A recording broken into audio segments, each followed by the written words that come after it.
I am honored to be able to introduce Dr. Yongxiang Hu, who is a professor at the Institute of Manufacturing Technology and Automation, the School of Mechanical Engineering at Shanghai Jiao Tong University. And Dr. Hu has been working in laser peening for quite a number of years, has done some really good work in laser peen forming. And I'm very excited to see his latest work. So I'd like to introduce you to Dr. Yongxiang Hu. Okay, thank you, Jeff. Yeah, I'm glad to meet colleagues in this virtual event. Good morning, or afternoon, or evening. Yeah, the topic of my today is about how to develop an efficient model for laser peening process for the prediction and optimization of the process in industry application. Yeah, our group have continuously engaged in the modeling work more than 10 years and always trying to make it available to process control. And my talk today, I have 6 parts. First, I want to give a brief introduction about the background to develop an effective model and a laser peening model. And secondly, I'm going to present some details about how to develop a dynamic model and an indirect model with the eigenstrain to overcome the computational cost.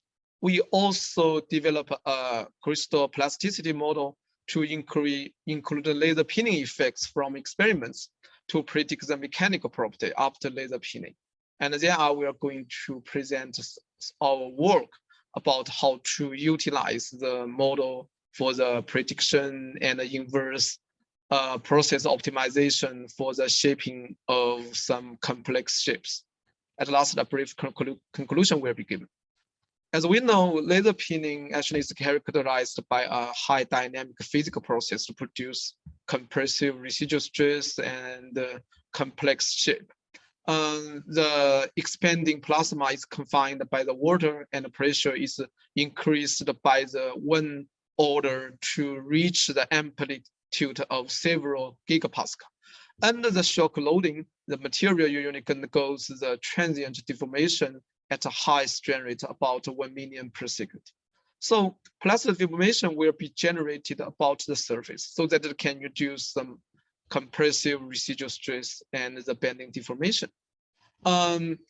If we compare the short peening with the laser peening, laser peening provides some advantage for us to gain some deterministic process with more controllable conditions and the deeper compressive residual stress, which is usually 10 times deeper than that from the short peening. So this process can also be used for the complex shape forming because it provides a high shaping capability for some large scale panel. This thick aluminum alloy panel we conducted about maybe 10 years ago in our lab, so that it can the thickness of the plate is about 20 millimeters. It can be find that the proper bending deformation can be induced after apply the shocks on the top surface of the aluminum alloy. And most of the peening applications are for high value components in industry. It is usually characterized by the large scale and some complex geometry, and the large scale size will require a large amount of laser shocks on the specimen surface. Also, the complex geometry makes the laser peening is difficult to determine residual stress and the tool-free shaping.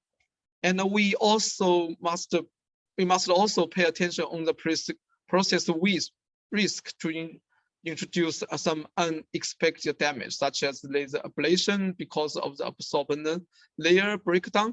In our lab now, we conduct some research about how to monitor the process and to identify the layer or the water breakdown so that we can ensure the process is safe.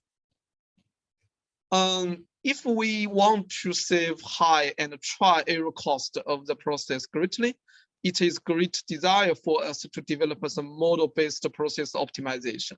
A complete model required to relate the laser peening process conditions to the mechanical properties, but we can't direct to have the relationship of the process condition and the mechanical property. So we have, if we want to develop a predictive model, we have two problems to overcome. First, we need to relate the process condition and the process effects, such as residual stress and the geometry shape or the microstructure.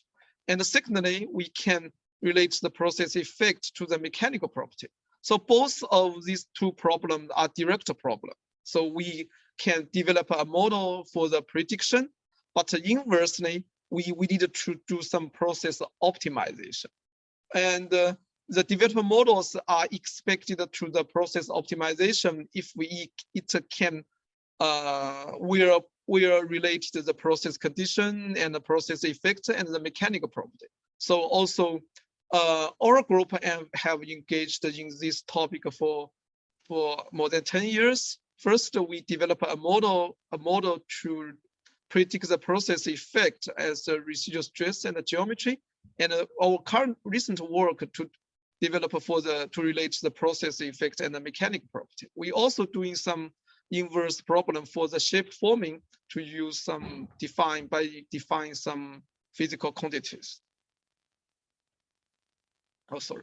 Yeah, direct modeling of the laser peening process is the way to simulate the dynamic response of the target material and the high transient pressure on the pressure induced by the laser plasma. First, plasma is the external loading to generate the plastic deformation. Development of the plasma pressure must be determined. Although several models have been proposed to calculate the plasma pressure, in practice, in our opinion, the model proposed by the Faber in 1990s is commonly used to predict his temporal history. And furthermore, the material response in the duration of tenths of nanoseconds, it makes the material deform at the high strain rate. So therefore, we can use JC model to describe the material behavior. And also we can do the FV analysis by using the explicit algorithm. This part of the equation we used to describe the initial effect of the model. So this slides show some cases in our previous work about the dynamic modeling of the laser peening process. They are including the pressure profile calibration with the Gaussian model, Gaussian process equation, and we also develop a model to simulate the single shot process. And then we using the RVE method for the overlapping laser peening so that we can overcome the computation cost to develop a full model.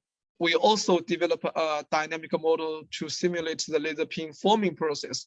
We can, from the simulation, we can find the upward and downward bending can be generated by varying the laser conditions or varying the plate thickness.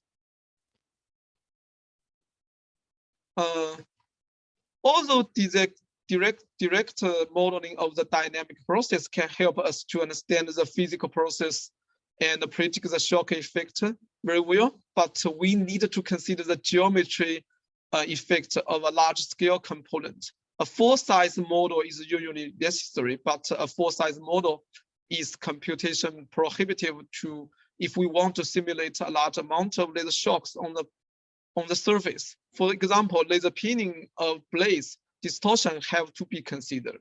And also for the laser peen forming a stiffened panel, we also need to consider the component geometry. So to overcome this problem, we need to define an equivalent quantity to calculate the laser peening effect with high efficiency and avoid a spot by spot. And here this is the modeling method. We use the eigenstrain, and with the eigenstrain method, we only needed to develop a one-step elastic analysis to predict the residual stress and the deformation shape. This is the case that we used to validate the eigenstrain method. We can find that the bending profile and the residuals are consistent with the dynamic model. So this is the case we use the eigenstrain method to the prediction of the deformation of a large scale panel with the 2 meters in long and 800 millimeters in width. It takes only 10 minutes to complete the simulation to have the deformation behavior of the plate. Secondly, if we want to relate the process effect and the mechanical property, we need to include the residual stress, geometry shape, and the microstructure. So our recent work we developed includes the crystal plasticity to include the laser pinning effects so that we can predict the mechanical properties. This is the framework to develop a CP model for the laser peen forming. Here in the model, we included the crystal morphology from the EBSD and the dislocation intensity from the XRD analysis, and also the precipitation of different aluminum alloy in the by TEM and the residual stress from the measurement. And then from after the calculation with the CP model, we can have the output of the tensile and fatigue. Moreover, we need to also need to define the hardening rule of the material of the crystal so that we can include the mechanical deformation behavior. Here is the case we show for the laser pinning of aluminum alloy. This is the specimen we do laser pinning, and this is EBSD results before and after laser pinning. We can find that there is no significant difference before and after laser pinning on the crystal morphology. And the residual stress also inserted into the model by using the eigenstrain method, calibrate the eigenstrain profile so that we can have a consistent residual stress output with the measurement. And this is the RVE model we developed for the simulation. After calibration with the model with the unpinned specimen to have a consistent prediction of the tensile behavior, and we can use this model for the prediction of the mechanical tensile behavior of the material after the laser pinning. We can find that the model can give a consistent prediction of the material behavior. And we also use this model for the laser pinning of aluminum lithium FSW joints. In this model, we include several effects such as the solid solution, precipitation, grain size, and the dislocation density. And the detail about of the modeling with the crystal plasticity will be given in the next talk. He is a PhD student in our lab. And this is the output of the separate effects on the tensile behavior of the material, so that with this model, we can quantitatively evaluate of different laser pinning effects on the mechanical behavior. We have identified different contribution of different laser pinning effects are residual stress, dislocation density, and the crystal texture contribution. We can find that the most important effect to improve the mechanical behavior is because of the residual stress. It can contribute 60% of the contribution for the improvement of mechanical properties for the SZ zone. And also we identify the result for the TMAZ zone for the laser after apply laser shocks on these areas. My third presentation, our studies is about how to do the optimization, to develop an effective model and do the optimization for the laser peen forming. As we know, the laser peen forming plays a very important role in forming of some large scale panels. Large scale panels usually require a huge amount of laser shocks on the specimen surfaces so that we can have the final shape that we expected by control the laser peening process, such as the laser pulse energy, the overlapping of different laser pulses, and also the parts of the laser shocks to applied on the shape. So forming of because laser peen forming is a tool-free process. This makes the experience-based try and error incompetent if we want to have a complex shape to determine the process conditions.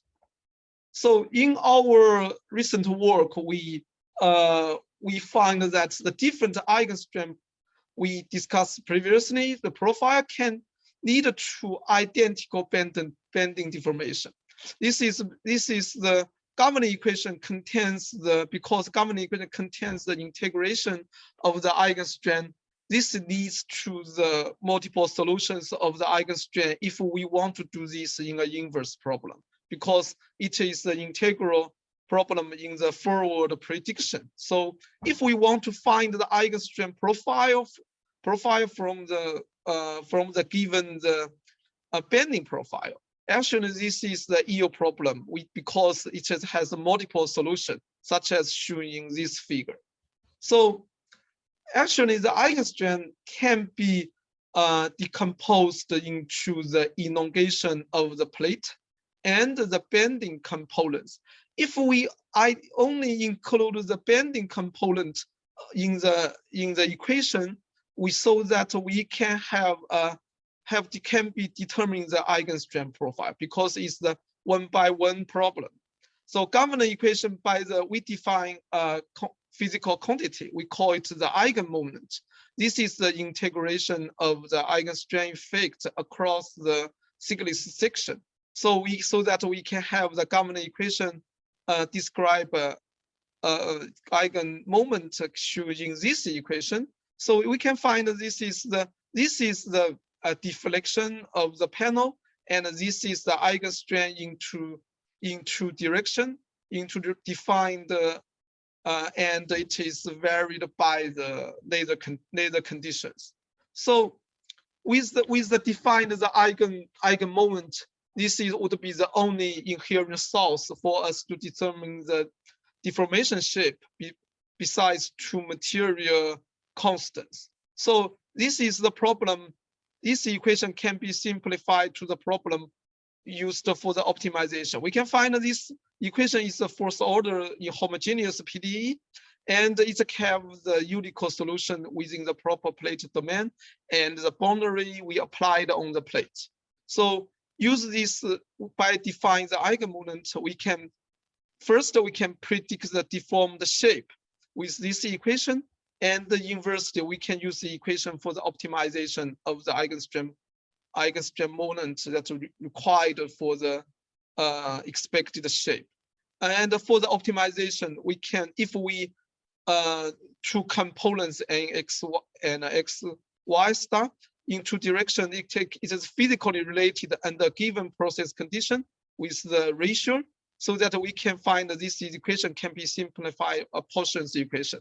So Portion's equation have the unique solution with the given deflections. So it is easier for us to do this problem with the inverse optimization. Because by defining the eigenstrain, we can optimize the problem with the distributed parameter method. Compared with the previous, we usually predefine the scanning strategy. If we define the eigenstrain as a distributed method, we can optimize the shape.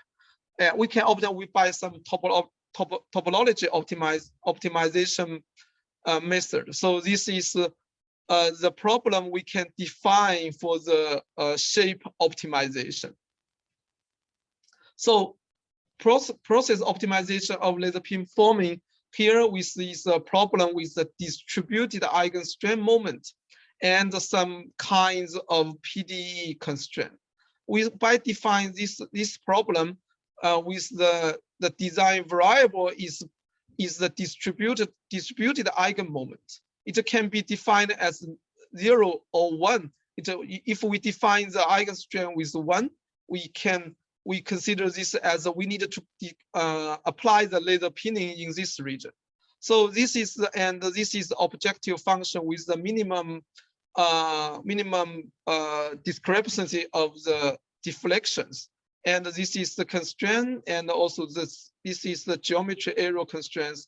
This is the variable intervals for the eigenstrain moment. The problem then is concretized into a large-scale optimization problem. We use some PDE-based constraint optimization method to optimize the eigenstrain distribution on the plate surface. The algorithm we used is the initial point algorithm for this large-scale problem. This is this figure shows the convergent process of by defining the optimization problem. This is the convex. This is a complex shape we defined with some equation, so that and we can find if we do optimize the problem with our defined method, 10 minutes can be used to optimize the eigenstrain field on the both surface. The red one shows we need to apply laser peening on the top surface, and the blue one means that we need to apply the laser shock on the backside. So we also do the experiments to validate our method. This is a shape with the size about 2 and 70 millimeters square plate, and then we do laser peening on the surface according to the optimized results, and finally we can have this saddle shape, and we can find our defined method is effective for us to do the process optimization. Another case, we also do the optimization on the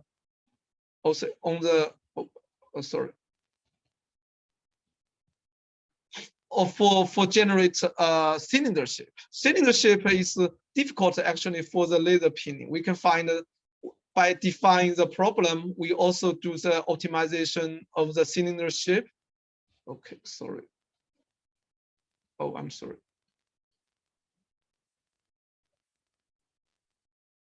Yeah, this is the cylinder shape we also obtained by optimize the laser peening area on the surface. Yeah, all the further work are working on how to apply the laser peening for some large scale panel. In our lab, we develop a 3D scanning facility, so that we developed for our experiments to validate our method. There's some kinds of panel that we conducted in our experiment in our lab. This is one case that for some stringers from the aerospace company, and we do this for the correction of the shape in this surface, and then we can satisfy the requirement of the component in practical application. We also do laser peening for some panels from our high-speed train company in China, because these require to have some flexible forming process for their head of the train. This is one case we conducted 2 or 3 years ago for them, and it can be used for the train application. Recently, we also conduct of the laser peen forming for some large-scale aluminum panel. This panel is with the size of 3 to 2 meters, and we use this laser peening process for the correction of the shape. We want to make this panel to be have a large diameter. Actually, after the machining, the diameter size is become smaller than the expected. And we also do some shape forming for some aluminum alloy. This is also conducted for the high-speed train company. And this is the shape after we conduct the laser peening on the surface. We optimized our facilities so that the specimen can be freely to be fixed in our in our lab, and so that it can be easy to conduct laser peening on the surface. Actually, we also developed some measurement method combined with the beam setup, so that it can be more convenient used as a flexible forming process. At last, I want to give a conclusion for my presentation today. And today I introduced our previous work on the dynamic eigenstrain modeling to predict the process effect. And recently we also include the crystal plasticity to predict the mechanical properties. And we also choose one case for do the inverse problem for the optimize of the laser-peen forming process for have the expected shape. Yeah, our lab currently are working on how to simulate the dynamic process using the CP method. This dynamic method required to include the high strength effect to describe the crystal mechanical behavior. But I hope we can have it in our next half year. And at last, I needed to talk about our conference on the laser peening conference. As we know, because of the virus problem, we still postponed our conference. We didn't have the final date for the conference. I think I will discuss with international committee to consider the condition currently and whether we conduct it in virtual or in person. And that's all for my talk today. Thank you. Hi, Jeff. Hello. Hello. Thank you very much for that very interesting talk. You have done a lot of good work on the modeling part, and I think that's going to be very, very important for laser peening community going forward. Question. We have a couple of questions. I think we have time for. We have a couple of minutes. We'll probably go over a minute or two. But one question is that you mentioned the tensile and fatigue properties that can be predicted. Is there any? Can you elaborate a little bit more on what that means? Yeah, actually, now we didn't consider the reliability of the model. Only now we develop the model by CP. Actually, we do it by calibrate. We calibrate by the first calibrate with the tensile unpinned specimen. Then we find the model can work very well to predict the results after laser peening. And if we want to do the reliability, I think it will be more complicated because the CP model actually it requires a lot of computation. The efficiency of the model is still a problem. Yeah. Okay. So we're still some time away from being able to do to move this into production. Is that right? Or do you have? Are there production applications already in place in China, or not too far away from going into production? And if you can elaborate a little bit on what kind of applications you think might be next in China? Yeah, I think actually there are a lot of applications in China in some company. Also, now in our lab, actually cooperate with some companies, just as I show how to develop the laser peen forming as a flexible forming method for such as the high-speed train or some other industries that require flexible forming process. Yeah. Yeah. Okay. We try to use this as available in the industry. Yeah. So yeah. if you had to guess, because I'm very curious about laser peen forming and being able to bring it into production and in many different applications. And So I'm thinking we're not far away from actually being able to Yeah. to do that. The time it takes from from doing the modeling and then demonstrating it and then getting it into production. This is a fairly long time now, and so Yeah. Anything we can do to improve the models, make things move faster to get into production. So I think I think it's not far maybe 2 or 3 years away before it becomes much more in use. Certainly 5 years away, there should be a lot of applications in beamforming, I think. Okay, well, I think we're a little bit over on time. Did you have any other comments you want to make before we conclude? Yeah, I have lots. Yes, thank you. Okay, all right. Well, thank you very much for your time. Appreciate the presentation.